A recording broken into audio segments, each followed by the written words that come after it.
The New York Rangers have quit. They have quit.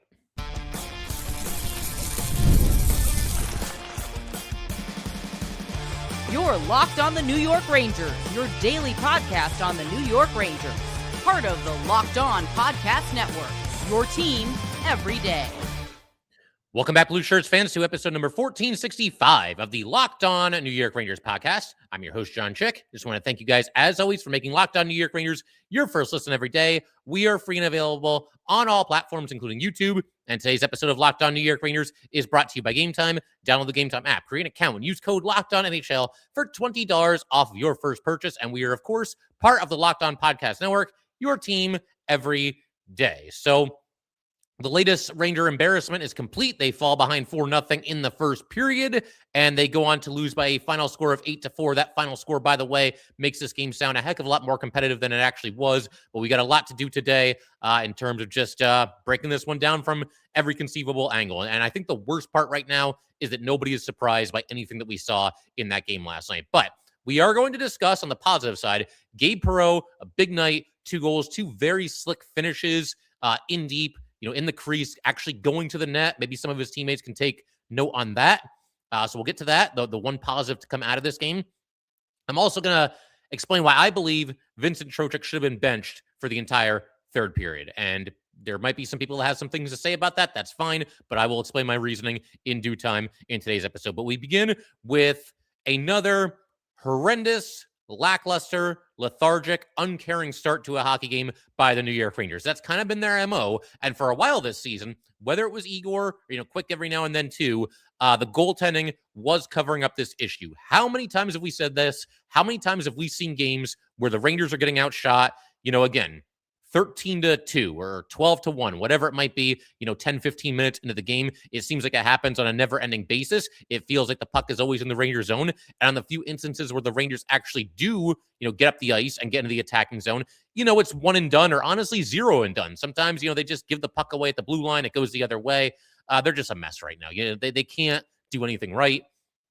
And when you combine the fact that this is not a very talented nor a very deep team with the fact that now this is apparently no longer a very hardworking or very prideful team, you have a recipe that results in what we're getting night in and night out from this team. Again, can't emphasize this enough. The last time the Rangers won an indoor hockey game was before Christmas. We are midway through January.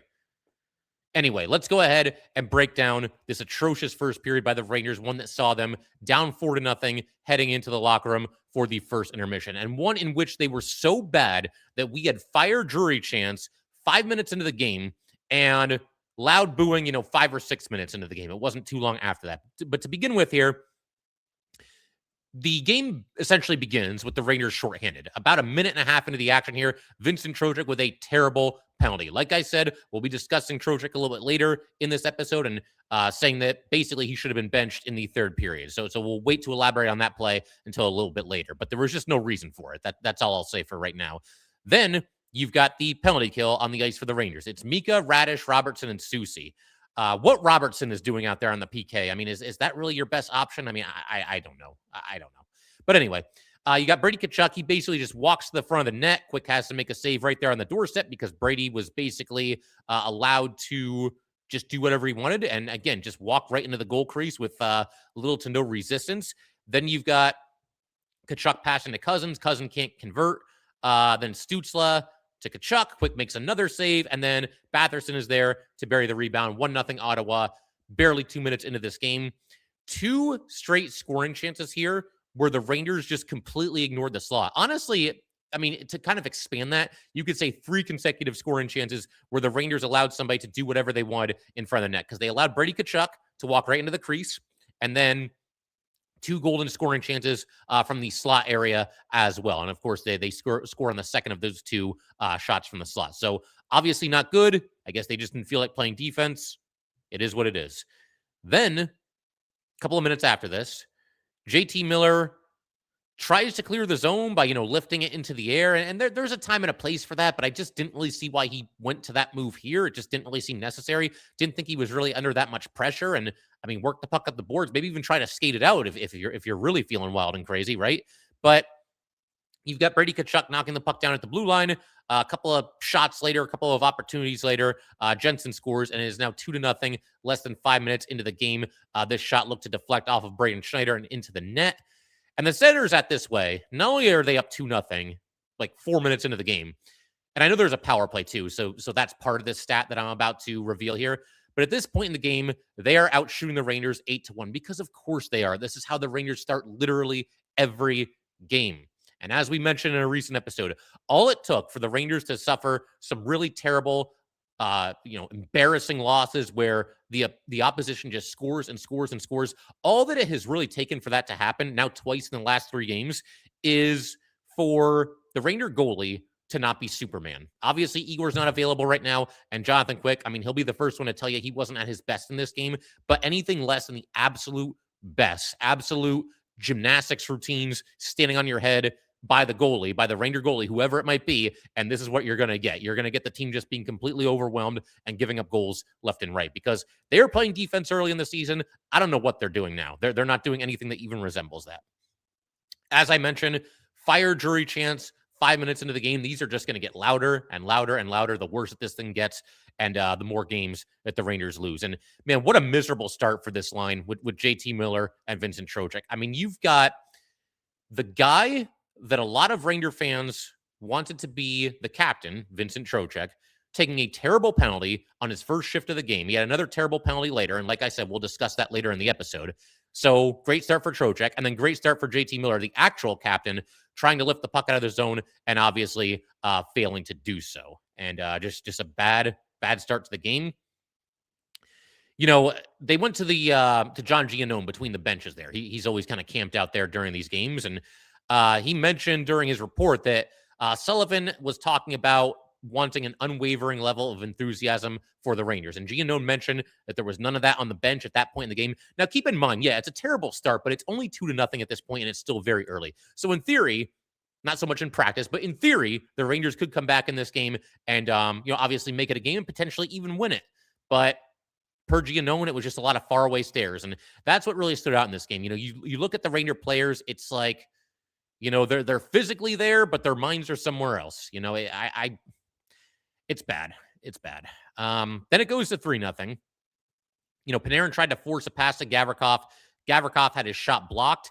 And Maloney called out Schneider for this. Schneider, for some reason, when Panarin was making that pass to Gavrikov, which was kind of a tight squeeze there as far as, Panarin completing that pass to Gavrikov, Schneider, for some reason, moved deep into the offensive zone, and there was no real reason to do that. It's a 2-on-1 the other way. And the Senators, of course, score on that. And then, just for good measure, the Rangers give up a fourth goal with 5.7 seconds left in the period. You've got the Senators winning a board battle because the Rangers don't win very many of those. Schneider can't create any kind of resistance on the play. Gavrikov was falling all over himself in the middle of the ice, and the Senators score again and make it 4-0. And the boos were getting louder and louder. And look, I'm not usually a fan of booing the home team. I just don't know what that accomplishes. And, there's times where I think Ranger fans have overdone it a little bit when it comes to booing. The Rangers deserved every little bit of this and then some because this team was not prepared to play. And if you don't believe me, just talk to the captain after the game. JT Miller said as much after the game. He said that the Senators were more ready to play in this game. Well, whose fault is that? I mean, every player on the Rangers bears some responsibility for it, but I tend to look at the guys that wear letters, and more specifically, I tend to look at the captain.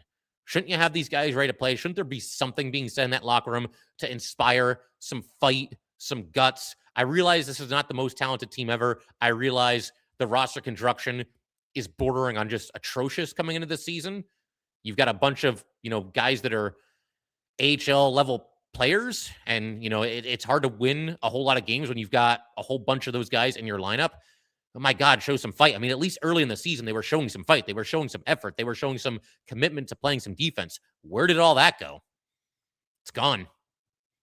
And it might not be coming back. That's the even scarier part. We've got 34 games, I believe it is. It's somewhere in that ballpark left to go this season. And it might not really get any better. I mean, they'll win a game here and there. Every team in the AHL is going to do that. But as far as a consistently better brand of hockey, I don't see it. And I especially don't see it because the Rangers, if they're smart, they should sell at the trade deadline. For anybody clinging on to the hope that this team is going to turn things around and go to the playoffs, I love the optimism. I genuinely do. But it's time to acknowledge reality here. This is not a good season for the Rangers. It's not going to be a good season for the Rangers. And the only thing to do is punt on this season for the hope of a better tomorrow. And that's what the Rangers have to do by selling at the trade deadline. But in just a minute, we're going to look at the one positive aspect from this game. I think literally the only positive aspect, and that would be Gabe Perreault scoring a couple of beautiful goals in this game. It's just a shame that it unfortunately happened in garbage time, but we will nevertheless discuss Gabe Perreault's big night in just a second. All right, we just want to take a minute to let everybody know that today's episode of Locked On New York Rangers is brought to you by Gametime. There is nothing like being near the ice during hockey season. The speed, the hits, the atmosphere, it's unmatched. Watching at home is great, but being in the building is a completely different experience. The only thing that used to get in the way was actually getting tickets, long queues, endless screens, and prices changing at checkout. That's why the Gametime app gives the advantage back to the fans. It's the hack for unlocking amazing NHL tickets and experiences in just a few taps. The Gametime app is incredibly easy to use. There's browsing, comparing, and buying tickets, and it all takes just a couple of minutes. The zone deals are clutch. You choose the section, Gametime picks the seats, and you save even more. Seeing NHL tickets for as low as $25 makes it easy to plan a game night. Take the guesswork out of buying NHL tickets with Gametime. Download the Gametime app, create an account, and use code LOCKEDONNHL. That's LOCKEDONNHL for $20 off your first purchase. Terms apply. Again, create an account and redeem code LOCKEDONNHL for $20 off. Download the Gametime app today. All right, we got to go ahead and give a big shout out to the everydayers. As always, thank you guys so much, obviously, for supporting this podcast through thick and thin and continuing to subject yourself to Ranger hockey night in and night out. And thank you for making Locked On New York Rangers your first listen of the day and for making Locked On the #1 sports podcast network.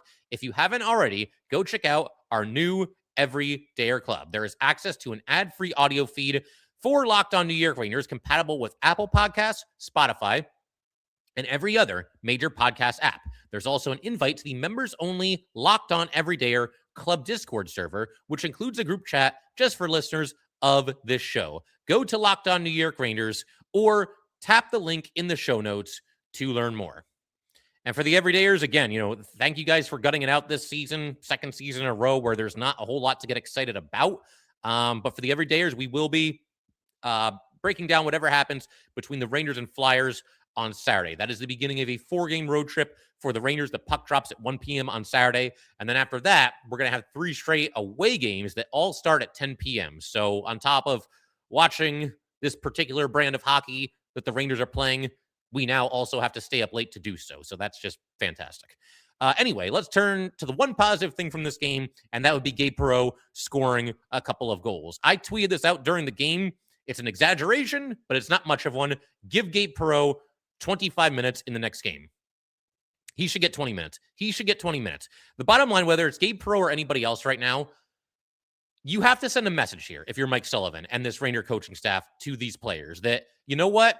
Everything's been terrible lately. You don't have to say that, but everybody's obviously aware of that. And the guys that go out there, the guys that play hard, the guys that produce, the guys that put the puck in the net, or at the very least, look like they have a general interest in putting the puck in the net, those are the guys that are going to get rewarded with more ice time. Those are the guys that are going to play. Those are the guys that are going to be in prominent spots in the lineup. Those are the guys that are going to be on the top power play unit. They're the guys that are going to be out there if we're trailing by 1 goal at the end of a game, or if they're better defensive forwards, they'll be out there at the end of the game as well, protecting a 1-goal lead. Although for that to happen, the Rangers actually have to lead late in a game. So we'll see, when the next time that happens will be. But yeah, man, I mean, you got to reward the players that look like they care, that look like they are actually there to play some hockey. And Gabe Perreault, I'm not going to say like the entire night he was jumping off the screen, but these 2 goals certainly jumped off the screen. And I can at least appreciate the fact from Sullivan and the Ranger coaching staff that they somewhat seem to recognize this, that he deserved more ice time. Gabe in this game got 16 minutes and 32 seconds of ice time. That was more ice time than several notable players on the Rangers, including Will Cooley, who had 13:07. So more than 3 minutes more for Gabe Perreault than Will Cooley. Noah Laba, 13:23. So same thing, about a 3-minute difference there between Gabe and Laba. And Alexis Lafreniere got 15 minutes and 11 seconds. So Gabe got more than a minute more than Lafreniere did. And good, because again, the guys that produce, the guys that are looking to make things happen out there, the guys that are driving to the net. What a novel concept. Those are the guys that should be on the ice. You haven't won with your supposed best players. So instead of just defaulting to your highest paid players, go with the guys that are out there working the hardest and looking to make things happen. Why not? You've done nothing but lose lately anyway. At least it sends a message. At least it rewards the guys that are putting in the effort. But let's go ahead and break down these goals here because they really were beautiful goals. And it's just really, really unfortunate that Gabe Perreault, his second and third career goals in the NHL, they occurred in a situation where the Rangers were down 6-0, and the first one made it 6-1. And then the second one occurred when they were down 6-1, and Gabe Perreault's goal made it 6-2. You know, if you're Gabe Perreault, you're a young kid. I believe he's like 20 years old. I'm sure you'd like to let out some emotion, really celebrate these goals and really feel good about it. But if you notice, both goals that he scored, a little bit of a reserved reaction. And I haven't seen enough of Gabe Perreault to know if that's typical of him. If he kind of is low key after he scores more often than not. But you can understand why he didn't really let out a bunch of emotion here, right? I mean, I don't think he's even old enough to order a drink, right? And your team is out there getting their butts handed to them on a silver platter, down by 6 goals, down by 5 goals. It probably wouldn't really look all that good if you're Gabe Perreault and you score these goals and you're yelling and screaming and pumping your fists. I mean, again, he would like to do that. But, props to Perreault for understanding the situation. A couple of fist bumps and, congratulatory talk after these goals, but nothing much more than that. So props to Perreault for, understanding the situation here. It's just unfortunate that, these two beautiful goals both occurred in garbage time because the Rangers are not good at hockey. But anyway, the first goal, Spencer Martin was into the game by this point. He makes a nice pass into the neutral zone to Mika Zibanejad. Mika then passes to Gabe Perreault over the blue line. Perreault dishes to his right to JT Miller along the boards. And then JT passes in deep to Gabe Perreault. And we got a really pretty finish here from Gabe Perreault. I wrote into my notes at the time, and I'll say it again here, this is by far the coolest and most fun thing that's happened in this game, maybe the last several games for the New York Rangers. Just seeing, somebody who the Rangers obviously have high expectations for score this kind of a goal. I mean, Dave Maloney referred to it as a goal scorer's goal, and I completely agree. He went into the offensive zone with a purpose, with a mission. We don't see nearly enough of that from these players in the New York Rangers. They go over the blue line, and it's like nobody knows what to do.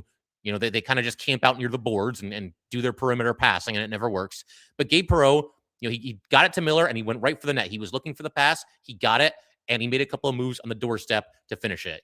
Perreault is somebody with a lot of raw skill, somebody that, at a time was expected to go in the top 10 in his draft class, and that obviously did not happen. But for somebody with that kind of a pedigree, you want to see goals like this, where the skill and the instincts just take over. And we got that from Gabe Perreault on this first goal. And we also got it from Gabe Perreault on the second goal. On this instance, you have the Rangers breaking out of their zone. You heard that correctly. The Rangers actually connected on an outlet pass from the defensive zone into the neutral zone. Every once in a while, these things do happen. But you've got, I think it was Miller that made the pass, but you got Mika receiving the pass in the neutral zone. He goes up the right side. It's a 2-on-1. And again, there's Gabe Perreault driving straight to the net. Beeline to the net. Get me the puck. I'll take care of the rest. A nice pass by Mika. Had to elevate the pass a little bit. Perreault, he gets there and he kind of has to hit the brakes so that he doesn't, carry himself past the net.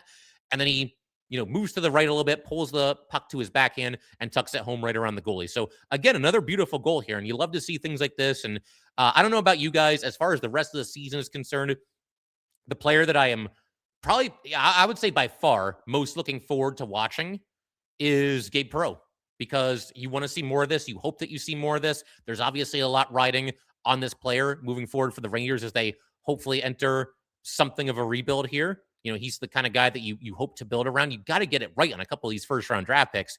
And, Gabe's been quiet for a little while, and that's not completely unexpected from a young player, especially a young player on a bad team. But it is nice to see these highlight worthy moments here. Again, just very, very unfortunate that it happened with the Rangers, getting absolutely destroyed otherwise in this game. The other thing I'll mention here as it pertains to Gabe, I've seen enough to want the Rangers to stick with these same line combinations moving forward.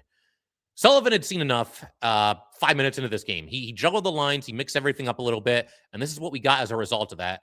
What I guess you would call this the top line. Left to right, you had JT Miller, Mika Zibanejad, Gabe Perreault. I like this because, again, JT and Mika, they seem to bring out the best in each other. And it's funny because last season it was like, oh, JT Miller, he's kind of elevating Mika a little bit. This year we kind of need the opposite thing to happen. And I realize that JT Miller very likely is playing through some injuries. I get all that, but my God, they need more out of JT Miller. Just that's the bottom line. And if he's too injured to play, then stop playing. It's admirable that these guys try to fight through their injuries and gut it out for their team, especially with JT being the new captain. But at a certain point, if you can't get it done, then you can't get it done, and you got to move aside. But if he does play, yeah, give me that line, JT, Mika, and Perrault. And then you had Panarin and Trocheck and Lafreniere. There's no good reason why this shouldn't still be an effective line. There's no reason for it. We are talking about a line, and I've mentioned this before, so bear with me, but we are talking about a line that as recently as 2 seasons ago was among the very best in the NHL. Okay, everybody's 2 years older. I mean, that doesn't matter with Lafreniere. He's only 24. Trocheck, what is he, like 32? And Panarin's 34? I mean, these are not 40-year-olds who are barely hanging on here. I mean, maybe they slow down a little bit. And, I mean, that season they had 2 years ago was incredible. Maybe you can't quite expect that high of a level every single season. But, I mean, they should be able to do more than what they've done. And Lafreniere actually ended up with a goal and an assist in this game. At least one of them was on the power play. Yeah, one of them was on the power play. And Trocheck, for, all that gets said about him and for all we're about to say about him, he has been, quietly putting together a pretty solid season. He's not too far away from point per game territory. And Panarin, we know, ever since the haircut, he's been producing the way that you would expect. And then the third line, Cooley, Laba, and Othman. I mean, yeah, Cooley on the third line doesn't really bother me all that much. This in theory should be like a physical, in-your-face kind of a line, so it could be fun from that perspective. Cooley being on the third line, I mean, he's regressed a little bit this year. Maybe taking a little bit off of his plate and getting him out there for some better matchups makes some sense, having him out there on the third line to do that. So this is as good as anything I can come up with. I mean, as far as the top 9 is concerned. Lafreniere, I mean, I don't love the idea of promoting him back up the lineup just because, it was just one game ago where they knocked him down, but he did end up with a goal and an assist, and you'll take anything you can get at this point from literally any of these guys. So I do think this is probably the ideal line combos going forward as it pertains to the top 9. But Gabe Perreault has got to be in a prominent role moving forward. As far as Perrault, I've got one more thing I got to mention here before we move on to a different topic here, and that's obviously the idea of Trocheck being benched. I got to call out Mike Sullivan here because I think he was just completely clueless at the end of this game. The Rangers got a power play late in the game. At this point, it's 7-2. They are down by 5 goals. They are not going to come back and win this game. It is not going to happen. Okay? And I will say, at the end of this power play, the Rangers actually did score. This is the one where Lafreniere shot and Laba tipped it home. However, the reason I'm calling out Mike Sullivan here, you have a rookie, Gabe Perreault, a guy that your organization has big plans for, a guy that you need to get going, a guy that, the future of Ranger hockey, there's a lot riding on the development of Gabe Perreault, right? Gabe Perreault has already scored 2 goals in this game. You've watched the rest of your team play like slugs for the majority of the night. I know they kind of stepped on the gas in the third period and, they showed some pride. Yeah, whatever. Who cares? How do you not, with this rookie who's, played well in this game and one of your better players, how do you not put him on the top power play unit to start this man advantage here this late in the third period in a lost game? You've got a chance to get him a hat trick. You've got a chance to create something, at least something of a feel-good moment for this Ranger team that has done nothing but lose and lose and lose and lose. Give him the chance. Why not? There's nothing to lose. You're down by 5 goals. What am I missing here? Would it have really been unacceptable for, I don't know, Trocheck to not be on the top power play for one shift? Literally any of them. You could even take Gavrikov off of the top power play for one shift. I mean, I'm not a fan at all of the 5-forward power play. I've made that clear in the past. But if there's ever a time to do it, it's right here to put Gabe Perreault on the ice and give him an opportunity to get his hat trick in a game that's already lost anyway. And this is to say nothing, by the way, of the fans in Madison Square Garden that threw down their hard-earned money to watch this nonsense, to watch this team fall into a 6-0 hole. You could give them something. I mean, hey, there's people that have been going to hockey games for literally decades and have never seen a hat trick. You could have given them that experience. Nope, let's just put the same 5 guys out there. Doesn't make any sense. It doesn't make any sense. Oh, my God. All right, in just a minute, we're going to talk about Vincent Trocheck because I really think there was a chance to send a message here with him potentially being benched in the third period of this game. Obviously, they didn't do it. We will discuss that, I guess, non-decision in just a second. All right, we just want to take a minute to let everybody know that today's episode of Locked On New York Rangers is brought to you by FanDuel. The NFL playoffs are here, and FanDuel is officially in playoff mode. Every game day during the NFL playoffs, FanDuel is giving customers even more ways to get in on the action, because right now, every NFL playoff game day, FanDuel users get a profit boost pack waiting for them inside the app.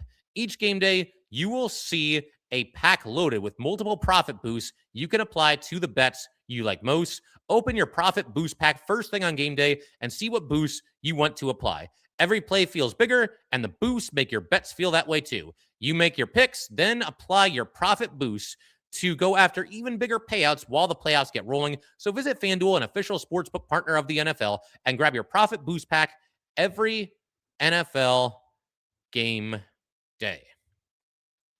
And today's episode of Locked On New York Rangers is also brought to you by Indeed. If you ever hired someone who looked good on paper but wasn't the right fit, you know how important that is.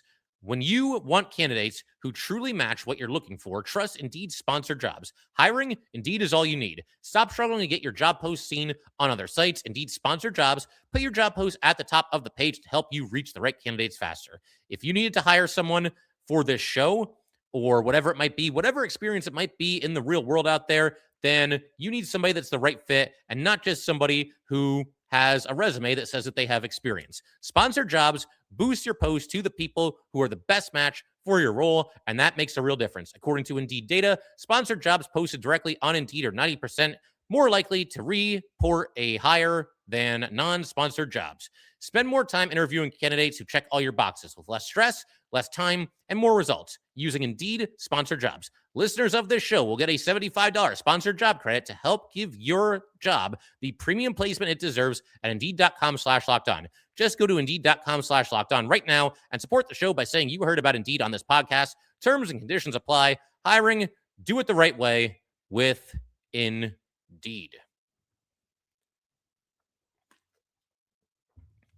Okay, I do think at the end of this game, there was a golden opportunity for Mike Sullivan and the Ranger coaching staff to send a message to this team. And the way that you do that is you bench Vincent Trocheck. And the reason why I'm singling out Vincent Trocheck here is because he took two absolutely horrible penalties in this game, and I think there should have been repercussions for it. And let me just say here, quick disclaimer, because I know a lot of people are going to hear this, listen to this, watch this, whatever it might be, and say, oh, now he's going after Vincent Trocheck. What is this? I would do this no matter which player on this current Ranger team, any player from any Ranger team decades ago that was on this team, or any player in the future on this Ranger team. It would be the same thing as far as what I'm going to say about Vincent Trocheck. The fact that it's Vincent Trocheck is entirely incidental here. He just happened to be the one that took two horrible penalties. As far as this current team is going, I would say this if it was anybody from Panarin to Brodzinski. I would say the same thing that I'm about to say if it was anybody from Gavrikov to Morrow, right? We all understand this, right? It's not Vincent Trocheck personally. It's what he did in the game that, to me, warranted a benching in the third period. So look at these two penalties that he took. Again, you will not find a player take two worse penalties than this in a game. You'd have to look very long and very hard to be able to do that. The first penalty, we mentioned it briefly earlier in the episode, but it's right at the start of the game. It's in the offensive zone. You're on a 4-game losing streak. You are trying to bring some energy into Madison Square Garden. And the announcers were talking about this too. The crowd was actually pretty fired up at the start of this game. There's always that. I mean, first of all, people are just excited to be there, but there's always that hope, right? That maybe the Rangers can turn things around. And even if they don't, maybe they can at least play a good game tonight, and, we'll have some fun here. And, the star players will play like star players for once, and good times will be had by all, right? But the vibes are killed right away, because a minute and a half into this game, you've got Trocheck in the offensive zone, dragging his guy down, put him in like a side headlock almost, and dragged him down to the ice and got called for holding.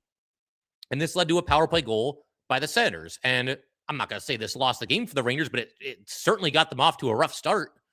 That's not what you need. Dave Maloney mentioned after this, Trocheck shakes his head, and he should. You're one of the leaders. And Maloney's absolutely right.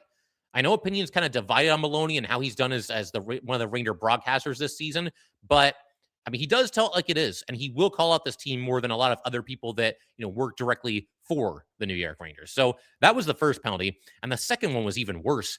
You will not see a more brain dead penalty than the one that Vincent Trocheck took at the end of the second period. So time is winding down. Rangers are down 6-1. Chabot has the puck for the Senators. He's in the defensive zone.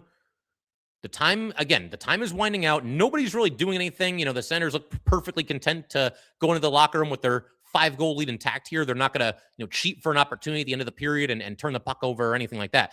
But Chabot is skating with the puck, not even particularly fast. And less than 10 seconds left, Trocheck hooks at him like 3 times in a row and then finally gets called for a high sticking penalty. With 7 seconds left and the puck in the Ottawa zone, and there being zero threat of the Senators being able to score. I mean, did he really think that Chabot was going to just go coast to coast on this play and go past every player on the Rangers and put the puck into the net? What are the odds of that happening? Like, really?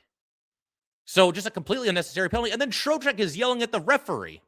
Buddy, you hooked him like 3 times in a row, and then you finally got him up high, and the ref finally called the penalty. How many times did you think you were going to be able to do that before the guy's arm went up in the air? And again, the fact that this is Trocheck, any other player on the Rangers, because I know people like Trocheck, and I do too.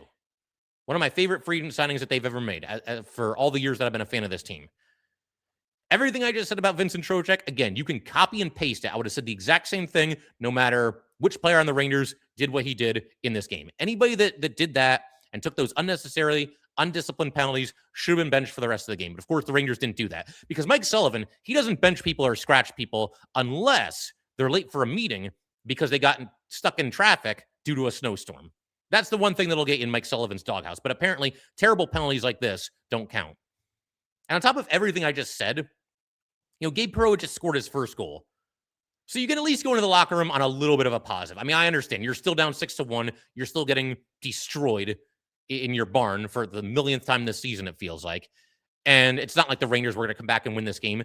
But at least you could go into the locker room on a little bit of a positive note, on a little bit of an upper, just a little bit. And Trocheck takes that away with this ridiculous penalty at the end of the second period. Okay, we'll call it there. Thank you guys, as always, for watching, listening, whatever it might be. And thank you for enduring Ranger hockey. If you'd like to get in touch with this podcast, please send an email to lockedonnyrangers@gmail.com. Once again, that is lockedonnyrangers@gmail.com. Definitely give us a follow on Twitter as well, @jchick17. Once again, @jchik17. And definitely subscribe to Locked On New York Rangers YouTube channel. Thanks again, guys. I will see you next time.